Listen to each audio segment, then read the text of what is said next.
So this video was originally for members only on the main channel, but it's been over a month since I posted it, and due to the announcement of members only content on the main channel being kind of poorly received, I've decided to just post this video here. This video, by the way, is a full behind the scenes on my video making process, specifically for the video I posted on May 10th about the best monotypes, where I go over the voiceover, graphic making, thumbnail, uploading process, and all that. Alright, so first things first is the voiceover, as that is the main thing that dictates the whole pace of the video, and I can't even start the editing without the voiceover. Obviously, before that comes the script, which I have here. I write up all my scripts in OneNote. I just used it to take notes in like college and high school, and it just kind of stuck.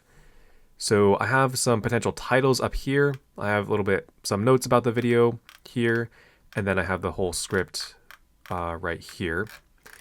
I aim for around 2,500 words. This one was on the longer end because it was something of every type video. So this one was around 3,000 words. And right now I have my microphone set up in the kind of like streaming setup that I usually do, where it has a different polar pattern. So I'll have to kind of change the knob here because right now I have it into I think the omnidirectional one. But when I do voiceovers, I will change it to this one, which is I think it's called cardioid, where you kind of have to talk directly into it like this. It sounds better, it just isn't as great because it completely covers my face because I have to do like this, and I also have this pop filter that I use. I don't really bother using it for streaming, but for video voiceovers I do.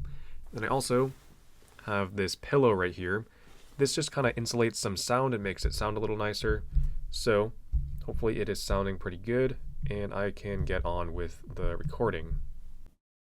Being a dual type as opposed to a monotype is almost always better, as it gives you stab on another type, making your offense stronger. So while it is one of the most important parts, the voiceover is also my least favorite part.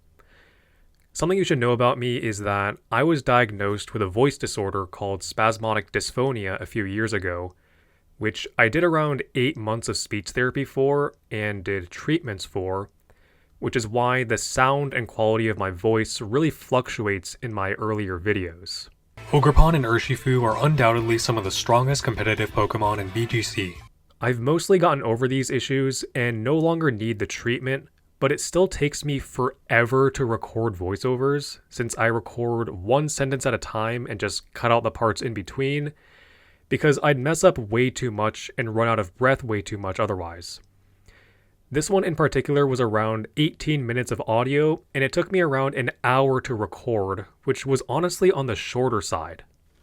One of the reasons I decided to make this video, by the way, is because I've been accused here and there of using AI in my videos, either AI voice, AI to write scripts, or just AI in general, which I would like to address.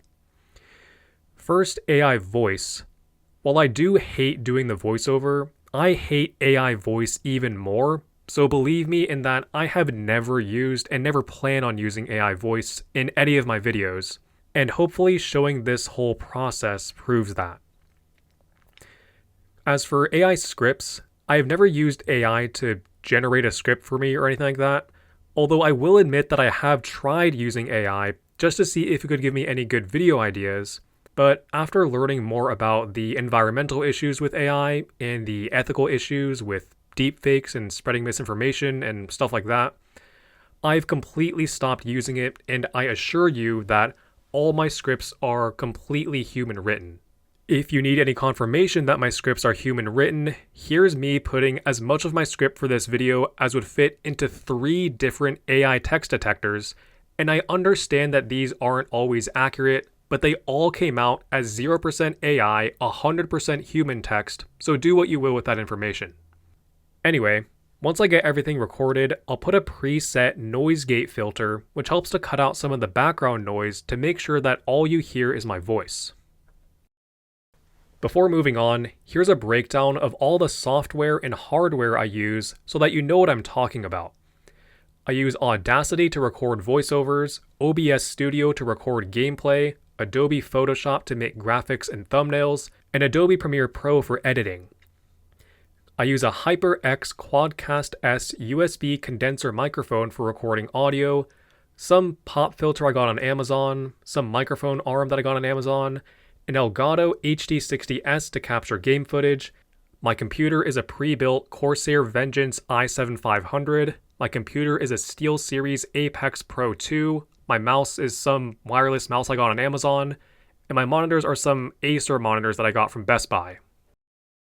First thing I do for editing is making the Premiere Pro project file and add a sequence with the settings of 60 frames per second, 1920 by 1080 resolution, square pixels, and default everything else. I'll add the background, which by the way is literally just a still from Scarlet and Violet's Battle Stadium menu with a slight 30% Gaussian blur effect to it. I'll add the voiceover audio file and do a bunch of cuts, putting in pauses where necessary and taking out pauses where unnecessary. I'll put a 1.5-second pause between the intro and the first entry, and the last entry in the outro, and a second pause from entry to entry. I'll start by sectioning off each entry in the body of the video and adding the most necessary graphics, which for this video is a specific Pokemon and a specific type icon. I'll then go in and put the necessary moves, items, abilities, type effectiveness, stats, or whatever graphics that each entry needs. Since this was one of the first videos I did using my new Champions graphics, I had to spend a lot of time making them, whereas before I wouldn't since they would already be made.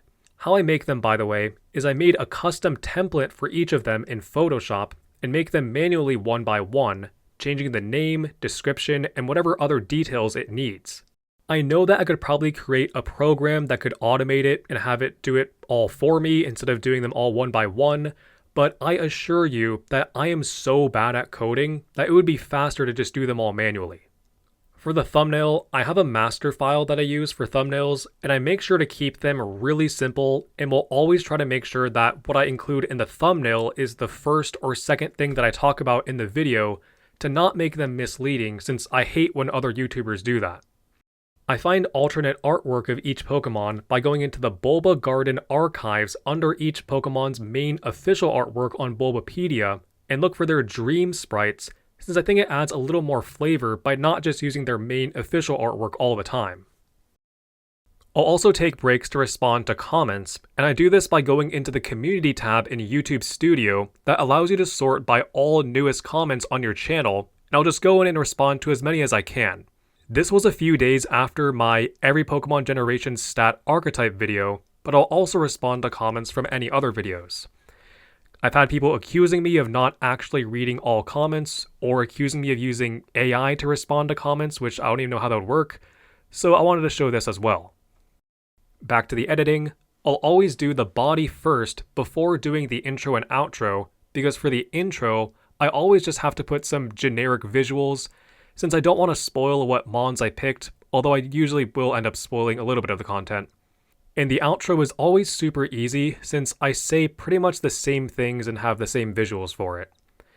Once I'm done with those, I'll add the finishing touches on the day of posting, which are the nice comments from the previous video that I like to highlight, and the updated members list. I still haven't found a great way to copy and paste members from my members list, since downloading them in an Excel file corrupts any names that use special characters, so I have to go in manually and fix them. I'll also change any names for users who have requested that they be called by different names. Finally, I'll go through and proof watch the video, which doubles as a way for me to figure out timestamps that I'll put in the description for the video chapters. Finally, I'll add in the music, and I usually just pick some random battle music from Scarlet and Violet, Sword and Shield, or ZA, and make sure that it's quiet enough that it's not overbearing, but loud enough that it's not just my voice that you hear. In showing my video making process, this is not me asking for help. Like, I'm not looking for an editor or a thumbnail artist or anything. And I know that my editing and thumbnails are pretty basic, but I don't really care because this is what I do for fun, and having someone else do it for me would really take the fun out of it, even if it might be higher quality. And honestly, this was probably not the best video to do a behind the scenes on, since it's a little longer at 18 minutes, whereas most of my other videos are more like 14 minutes. And it was one of the first ones where I used my new move graphics, so I had to spend a lot of time making those when normally I'd have them already made. But yeah, that is pretty much it. Feel free to stop watching now, as the rest of the video will just be a full editing time lapse in 16 times speed with some music over it, just in case you wanted to see the whole thing, because I had to cut out a lot in order to keep my explanation short. Thanks for watching, and let me know if you want to see me do this again, or if you have any other video suggestions.